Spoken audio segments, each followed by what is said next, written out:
कांग्रेस सांसद राहुल गांधी की भारत जोड़ो यात्रा का मध्य प्रदेश में आज 9वां दिन है। यात्रा उज्जैन के पास सुरासा से सुबह 6 बजे शुरू हुई, जिसमें राहुल गांधी के साथ उत्तराखंड के पूर्व मुख्यमंत्री हरीश रावत और बॉलीवुड एक्ट्रेस स्वरा भास्कर नजर आई। कांग्रेस नेता राहुल गांधी की भारत जोड़ो यात्रा शुक्रवार आगर जिले में प्रवेश करेगी। गुरुवार को यात्रा उज्जैन के सुरासा से शुरू हुई, जो कि घटिया होते हुए घोंसला पहुंचेगी, जहां राहुल गांधी नुक्कड़ सभा को संबोधित करेंगे। शाम तक यात्रा तराना विधानसभा क्षेत्र में पहुंचेगी, जहां राहुल गांधी रात्रि विश्राम कर शुक्रवार सुबह 6 बजे पुनः यात्रा प्रारंभ करेंगे। इस यात्रा के दौरान कांग्रेस नेता और बड़ी संख्या में कार्यकर्ता मौजूद रहे। इस तरह की पदयात्राएं या तो महात्मा गांधी जी ने की थी या कोई संत लोग करते हैं, जैन मुनि देखते हैं अपन आज भी करते हैं, या पुराने ज़माने में शंकराचार्य जी करते थे।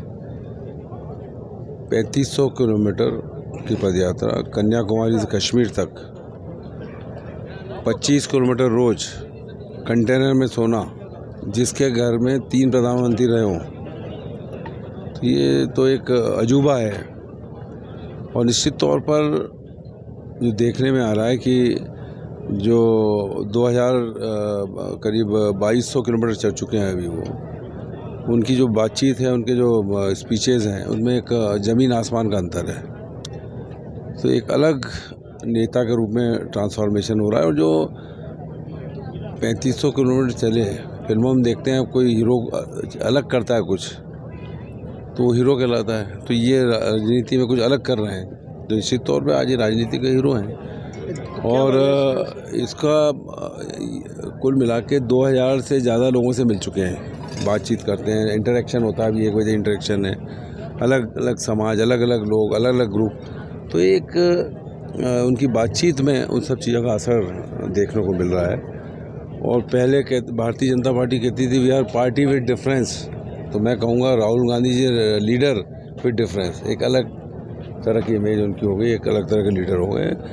और जहाँ तक चुनाव की सवाल है, कुछ चुनाव के लिए ये पदयात्रा नहीं है, लेकिन कोई भी चीज़ होती है, जब कहीं तूफान आता है तो किनारों में उसका असर देखने को मिलता है, तो असर देखने को मिलेगा। मध्य प्रदेश की सड़कों को लेकर एक सवाल होता है कि जिसे अमेरिका जैसी सड़कें बताई जाती है, वहाँ पर काफ़ी तकलीफों का। मैं समझता हूँ कि मध्य प्रदेश में जहाँ से भी निकल रहे हैं इस पदयात्रा में, जो 327 किलोमीटर करीब है ये पदयात्रा, मतलब 380, अगर ये वाशिंगटन जैसी सड़कें हैं तो वाशिंगटन वालों को आके देखना चाहिए, जो उनके तरह की बताई है, जिसमें चल नहीं सकते आदमी, जो खा लेते हैं हम लोग। पहले ये रहता था कि 24 घंटे में पचता था, 1-2 घंटे में पच जाता है, गड्ढों में जो चलते हैं और ये होता है। तो सड़कें हैं नहीं, सड़कों में गड्ढे नहीं, गड्ढों में कहीं कहीं सड़क दिखती है। ये स्थिति है मध्य प्रदेश में। गुजरात चुनाव को लेकर आपका क्या ओपिनियन है? गुजरात चुनाव को लेकर आपका क्या? देखिए, गुजरात में स्थिति बीजेपी।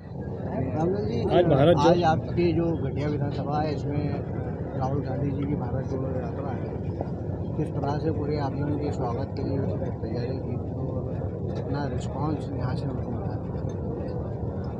भारत जोड़ो यात्रा जिस प्रकार उज्जैन में जिस दिन से प्रवेश किया, उसी दिन से लोगों में इतना उत्साह था। और रोज़ लोग हमको फ़ोन लगाकर, महिलाएं, बच्चे फ़ोन लगाकर पूछते थे अपने इधर राहुल जी कब आएंगे।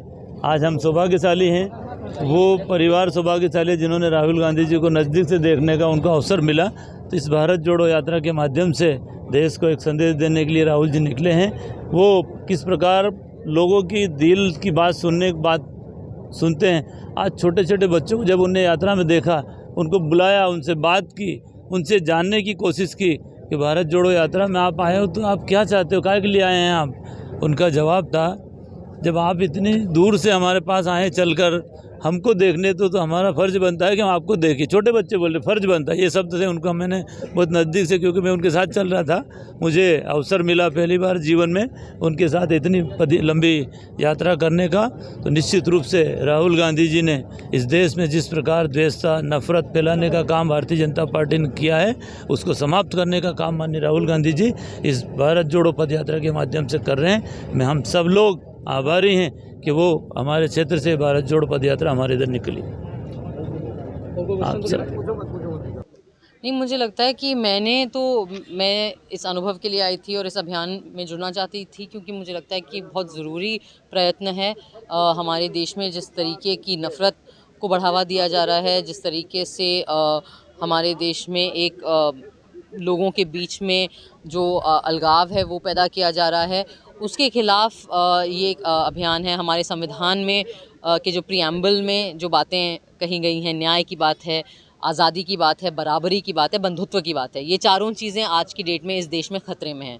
तो मुझे लगता है कि ये जो यात्रा है, ये एक हमारे देश के संवैधानिक मूल्यों और सिद्धांतों को वापस कायम करने का भी एक प्रयत्न है। और कुल मिला के मुझे लगता है कि इससे बड़ी अभिव्यक्ति हो नहीं सकती देश प्रेम की।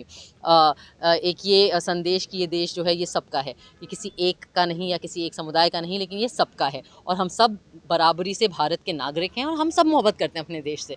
तो मुझे लगता है कि इसलिए मैं जुड़ी और बातचीत भी हुई और बाकी मतलब ये अनुभव अपने आप में एक बहुत ही खूबसूरत अनुभव था, बहुत उम्मीद पैदा करने वाला अनुभव था। और जिस तरीके से जनता और आम लोग, ऑफ कोर्स कांग्रेस के कार्यकर्ता और कांग्रेस के लोग हैं, पर जिस तरीके से आम लोग आके जुड़ रहे हैं जो यात्रा में, और जिस तरीके से वो आके राहुल गांधी जी से अपनी निजी बात रख रहे हैं या उनकी जो दिक्कतें हैं, कोई किसान आके लहसुन के दाम की बात कर रहा है, कोई शिक्षक जो है, जो अतिथि शिक्षक हैं वो अपने मुद्दे की बात कर रहे हैं, कोई युवा है वो जो बेरोज़गारी की बात रख रहे हैं, कोई जो विकलांग हैं वो अपनी दिक्कतें बता रहे हैं, या महिलाएं आ रही हैं, बच्चे आ रहे हैं, बच्चे आके बात कर रहे हैं उनसे। वो बहुत अपने आप में एक खूबसूरत अनुभव है। मुझे लगता है भारत में जितने भारत हैं, भारत के अंदर, उन सब का यहाँ झलक देखने को मिला। वो सबसे खूबसूरत चीज़ है। नफरत डर की नफरत उज्जैन से विमल बैंडवाल की रिपोर्ट।